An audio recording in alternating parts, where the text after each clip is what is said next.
Kadirli Türkmenistanlılar. Türkmenistan'da insan hakları varadaki yazdı.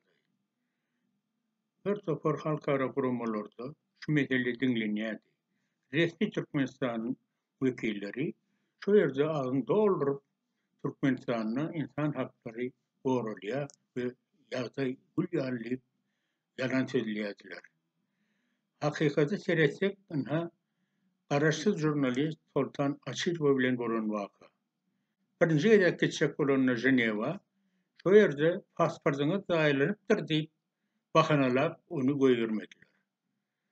Nähili ol ýurtdaşyndaky döwletler daýlanan pasporda Schengen wizasyny berýärlerkä. Nä bular? İkinci edek geçecek bolanyny bunu sizde yokunç kesel var deyip bahanalap onu hastahana balnıça salýarlar. İnha Türkmenistan'na insan hakları nähil depgilenýär.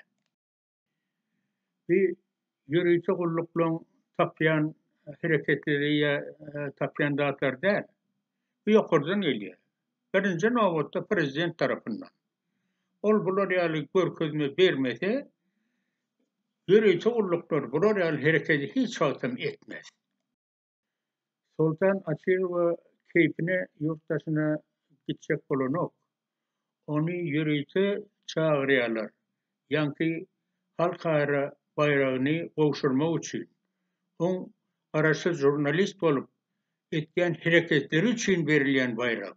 Şoň üçin şu bayragy almanyna gitjek bolanyna Türkmen hökümeti, Türkmen ýürüýçi gullukları şolar ýaly päsgel berýärler. Görýäňizmi? Türkmenistanyň ýürüýçi gulluklarynyň zatlaryny. Bir keseliň soňu bardyr. Ondan soň näme tapjaklarka? Nähili bahana boljakka? Sultan Açilowany ýurtdaşyna çykarmazlygy üçin. Ha bu zatlar Türkmenistanyna azatlyk medeniýetyň hereket azatlygy, insan haklarynyň nähili depgilenýän barada hakykat. Şoň üçin eliňizi Sultan Açilowadan çekin, ona ýol beriň. Siz edip dünýäde özüňiz maskara bolýaňyz. Sultan Açilowa edilýän hereketler siz özüňizi maskara bolmak üçin etýän hereketleriniz.